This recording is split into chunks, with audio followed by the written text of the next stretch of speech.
Now the feast of unleavened bread, called the Passover, was approaching, and the chief priests and the teachers of the law were looking for some way to get rid of Jesus, for they were afraid of the people. Then Satan entered Judas, called Iscariot, one of the 12. And Judas went to the chief priests and the officers of the temple guard and discussed with them how he might betray Jesus. They were delighted and agreed to give him money. He consented and watched for an opportunity to hand Jesus over to them when no crowd was present. Then came the day of unleavened bread, on which the Passover lamb had to be sacrificed. Jesus sent Peter and John, saying, "Go and make preparations for us to eat the Passover." "Where do you want us to prepare it?" they asked. He replied, "As you enter the city, a man carrying a jar of water will meet you. Follow him to the house that he enters, and say to the owner of the house, 'The teacher asks, where is the guest room where I may eat the Passover with my disciples?' He will show you a large upper room, all furnished. Make preparations there." They left and found things just as Jesus had told them, so they prepared the Passover. When the hour came, Jesus and his apostles reclined at the table. And he said to them, "I have eagerly desired to eat this Passover with you before I suffer. For I tell you, I will not eat it again until it finds fulfillment in the kingdom of God." After taking the cup, he gave thanks and said, "Take this and divide it among you. For I tell you, I will not drink again of the fruit of the vine until the kingdom of God comes." And he took bread, gave thanks and broke it, and gave it to them, saying, "This is my body, given for you. Do this in remembrance of me." In the same way, after the supper, he took the cup, saying, "This cup is the new covenant in my blood, which is poured out for you. But the hand of him who is going to betray me is with mine on the table. The Son of Man will go as it has been decreed, but woe to that man who betrays him." They began to question among themselves which of them it might be who would do this. Also, a dispute arose among them as to which of them was considered to be greatest. Jesus said to them, "The kings of the Gentiles lord it over them, and those who exercise authority over them call themselves benefactors. But you are not to be like that. Instead, the greatest among you should be like the youngest, and the one who rules, the one who serves.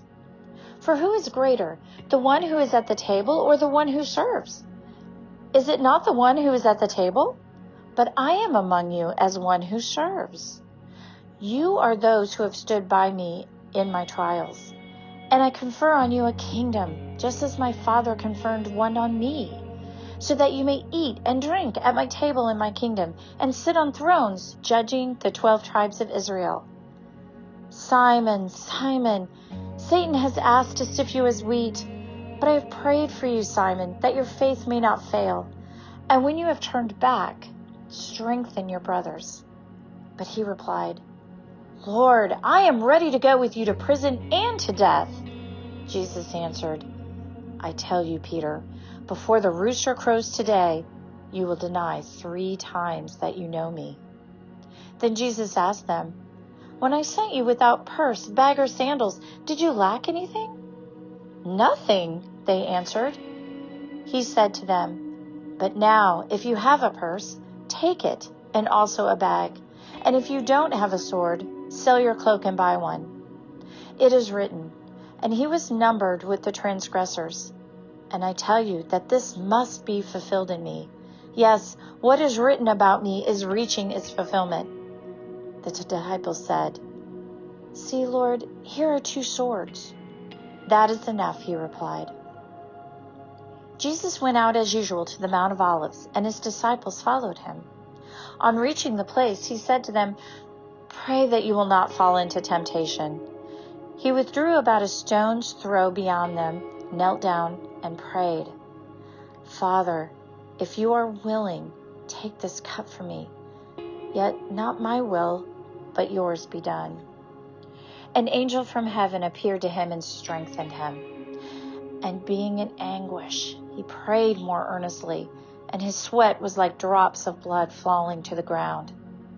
When he rose from prayer and went back to the disciples, he found them asleep exhausted from sorrow.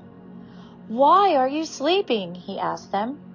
"Get up and pray so that you will not fall into temptation." While he was still speaking, a crowd came up, and the man who was called Judas, one of the 12, was leading them.